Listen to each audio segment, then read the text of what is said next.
I love Bangladesh from a cricket perspective because the people are so passionate, they're so friendly, enthusiastic about the game of cricket and just tremendously involved and, proud of their role in the sport. So great to be here. You're here for a long-term stint in Bangladesh. What sort of things you want to bring to our umpiring and in our cricket? What sort of changes you want to bring in our Bangladesh brand of cricket? Well, certainly I'm here to support the match officials, the umpires, the match referees, looking to give them additional resources, looking to give them a little bit more advocacy with the administration team.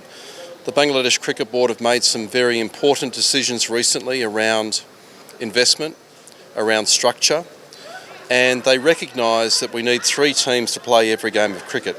And the third team, the match officials team, is just as important. So my role here really is now to see where the performance gaps lie, how can we address those performance gaps, how we can raise some minimum standards, and also promote an increased level of performance, which the players deserve, which Bangladesh cricket deserves, strengthen domestic cricket, and allow more Bangladesh match officials, referees, umpires, male and female, to rise to the top, to be able to explore their potential. Right now, apart from 2 or 3 umpires, Bangladesh doesn't have many good umpires. Most of them are developing or underdeveloped. What sort of advice you are giving? What sort of classes you are taking for them to give advice to them and teaching them? What sort of teaching you are giving to them? Well, no one's ever made it.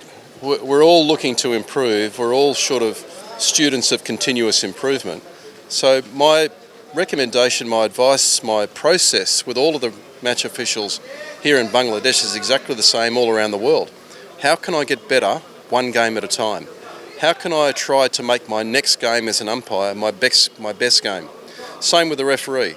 So there has to be an attitude, firstly, of humility, that we don't know it all, that there's always something we can do better. Try and support that with good feedback, good information, good data, good video clips, good video feedback, and turn that into feed forward. So how can I have my best game tomorrow?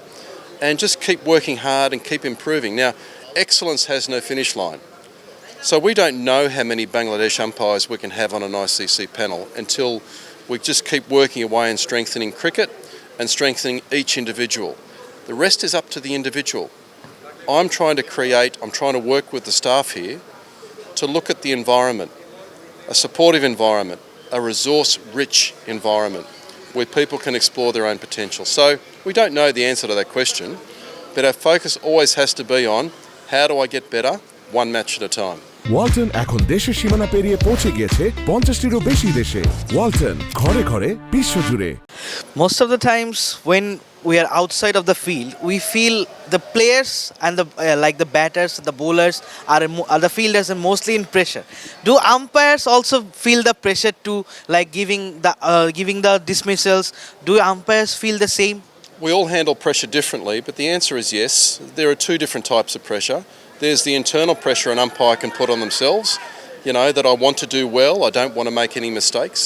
And there's the external pressure from the teams, the players, the captains, where they want all the right decisions, but they also want decisions to go their way too. And they want to win. So there is that external pressure. How we manage that pressure is a skill. It's something that has to be learned and developed. So we have to care about what we do, not care too much. It's just a game of cricket, but we shouldn't put too much pressure on ourselves. But if we prepare very strongly, if we are very skilled and knowledgeable about our role and about what we should do in certain situations, that increases self-belief, it increases self-confidence. The benefit of that is the pressure is less. And as an umpire, I always try to put the pressure back on the players. Do my job very well to the best of my ability, watch the ball, keep calm, stay composed, keep things simple. The rest will take care of itself. In your time, which cricketer made you feel more pressure? Like you had played against Shane Warne, Glenn McGrath, Brett Lee, Graeme Smith. Any of the captains, Ricky Ponting, any of the captains did put you on some pressure giving the decisions? Yeah, look, they're all a bit different, but I'm not going to name players necessarily. But was more joyful or friendly? Well, look, when you have spinners operating at your end, whether it's Murali, whether it's Warney, lots of fielders around the bat, lots of appeals, you feel in the game. And of course, those bowlers are very close to you. They appeal in your face. They're very excited, and so you can feel the pressure as well. But that's where you just got to be the calmest person in the room. Now that's why they call it Test cricket, because it tests your capability, your stamina, your mental strength, and your ability to cope with pressure. So you've got to be that calm, considered, methodical individual. Just relax. With the time, it's changing from Test to ODIs. Now T20 is coming up. You are one of the fewer umpires who started with the T20s also. How do you see the changes of the T20 formats? Like now T10 is here, the 6-over games are here. Like Hong Kong cricket sixes are also there. You have been to all over the world. So what sort of things you see? The changes in your eyes? Oh, look, the game's certainly faster, and every ball becomes more important. So the more you shorten the game, T10, T20, whatever, the more that every ball carries a higher level of importance. So a no ball, a wide, every ball is more critical. So there's more scrutiny on every single delivery. That creates a level of expectation that we don't allow mistakes as much as we used to, and we're less forgiving. So I think you need to respect every ball greater in the shorter format than you do in the longer format. That just means that you just need to be ready from ball number one. There's no warm-up, there's no getting involved of trying to settle in. You've got to be ready from that first delivery and be ready to make a critical judgment, because every ball carries a higher level of importance. How important the social media is playing for the umpires? Like players also use the social media. The comments, like in subcontinent mostly, the comments do affect people mostly. Don't go there. My advice to umpires is don't go there. Don't go into social media. If you're looking for quality feedback, if you're looking for information to help you improve, you're not going to find that on social media. That's not going to be constructive feedback. It's not going to be helpful information. So don't get on Facebook. Don't get on TikTok. Don't get on Instagram. Just focus on what you have to do. Talk to your umpire coaches. Talk to your colleagues. Talk to administrators. Talk to people who know you, who know umpiring, and who have got your best interests at heart. If you go to social media and believe everything that's written about you, you go crazy. It keeps you up at night. Don't do that. So for me, I don't go on social media. It's a time thief. It's a distraction. It's certainly not helpful. People are entitled to their opinion, and that's great. By all means, talk about cricket, have an opinion, have a view, share it, whatever. But if you're looking to improve your umpiring, social media is not the place. From Bangladesh, Sharafuddin Ibn Shoikat is umpiring as an ICC elite panel umpire. He is one of the Bangladeshi umpires who has reached that level. How do you see him, and what sort of improvement you see in your eyes? How he has developed? I just wanted to know your comments regarding him. So look, Saikat is a testament to his perseverance and determination and patience. Patience doesn't mean that you sit back and do nothing. He's been continually working on his umpiring and his performance and his capabilities for a long, long time. In sport, sometimes you just have to wait for your opportunity, but you have to be ready when that comes along. So there's an element of patience, but patience doesn't mean doing nothing. Patience means still working hard at your craft, developing your skills, and then hopefully an opportunity presents itself, whether that's a World Cup, an ICC tournament, or someone leaves the elite panel and there's a spot. So then we say, well, who's putting their hand up? Who's ready? Who's pushing for selection? Now, selection can be arbitrary. It can be very much an opinion. But what's really important for him, like everyone else, is you have this mindset where my best game is still in front of me, where there's still room for improvement. Because now that he's on the elite panel, other umpires from Bangladesh should be aspiring to say, well, if he can do it, I can do it. And so what do I need to do now to improve my skills and abilities to be better than him? Because the umpire that joins the panel now has to be better than the current 12. You can't be the same. You have to be better. Improve every day. Correct. And the panel capacity and capability needs to be stronger. Yesterday, I saw right here you are talking with Jesse, who's gonna umpire, do umpiring at the Women's World Cup. What sort of advice she was talking to you? What is she talking to you about?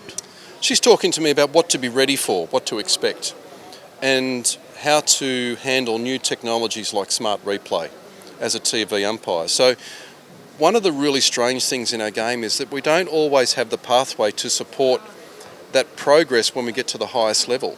So she's going to come up against new processes, new technology, new ways of doing things that she hasn't seen before coming through domestic cricket or even doing international cricket here in Bangladesh. So because it's unfamiliar, it can be a little bit scary. So we try to discuss and plan, practice, so that we're not over anxious, we're not fearful. She's a very confident young lady, and that's a real strength. So my discussions with her about the upcoming challenges, let's build that confidence, let's maintain that confidence, let's get her to feel she's ready for the challenges, and let her give her best umpiring without fear, without anxiety, without any insecurity coming through. So let her umpire freely and not be worried about things. Simon, it's your second time in Bangladesh. You were here for before, like the 3-match T20 ODIs, I guess, or T20 series against Sri Lanka. So how much you are enjoying in Bangladesh? The weather is a bit cloudy and gloomy. Mostly it doesn't stay like this. It's a bit quite sunny days. It's that sort of the season. How much are you enjoying your stint here? Look, the hotels have improved, the traffic's improved, the infrastructure's improved, the grounds and the facilities are getting it better all the time. The people are fantastic. The people are warm, infectious, passionate about cricket. We need to build upon that. We need to leverage off that. So I'm very excited to be part of this opportunity over the next couple of years to support our side of the game. Okay, there's a tournament called BPL in Bangladesh. Yeah. If you get an opportunity to do umpiring in BPL or help the umpires, are you willing to do the umpiring in BPL? Like you one end you are here, the other end Bangladeshi umpire. He might know you, see you, then he gets developed more. Certainly, I'm not looking to umpire in BPL. Let's be upfront about that. But I'm happy to add value around maybe doing some match refereeing, maybe doing some assessment, maybe doing some support work around that tournament. We're looking to find out when the dates of that tournament are and who might be involved. But certainly because it's the premier competition in Bangladesh where we've got the best players, the best officials, it's an environment that has the most opportunity to ensure that officiating is not noticed. So we need to deliver an element of officiating in that tournament where the quality of cricket is what people remember and what people celebrate. I'm very happy to look at that opportunity and say, how can I best support that with the people that are involved? Now, that's a little bit away for the time being. Any Bangladeshi food you have tried yet? Not quite. I've only been here for a couple of days, so I'm just. Have you heard any good food or a name, anything? No, look, I'm really just keeping to my simple, basic dietary intake at the moment, but I'm sure there'll be opportunities. I'm going to catch up with the umpires and referees tonight. They want to go to a local restaurant. I'm sure they'll give me some very good local food. And last question, regarding the 2019 ODI World Cup, yes. You made a call about that very important decision. That was not 6 runs, that was 5 runs. Can you elaborate it like to our audience? We just wanted to know about it. Oh, look, sure. Every ball's important. Having done World Cup finals myself, I understand the parameters and understand the pressures that are involved. Every decision in that game was important.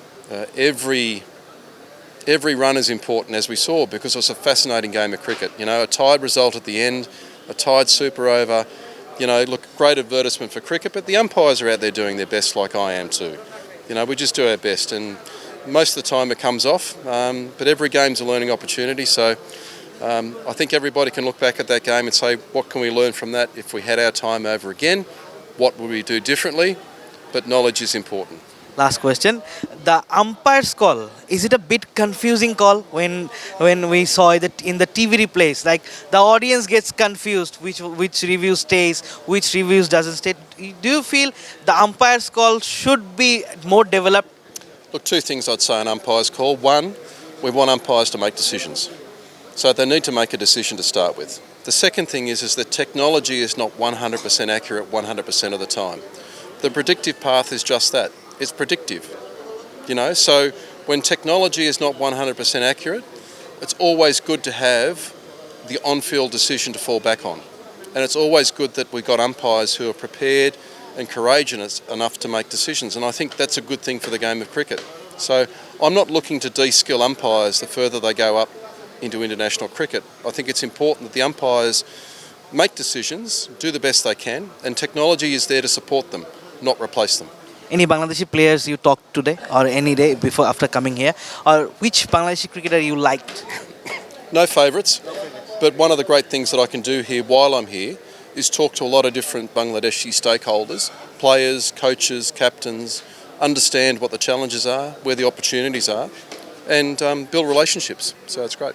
Thank you. Thank you so much, Simon. Thanks for giving time to Cricfrenzy. See you soon, inshallah. Take care. Take care.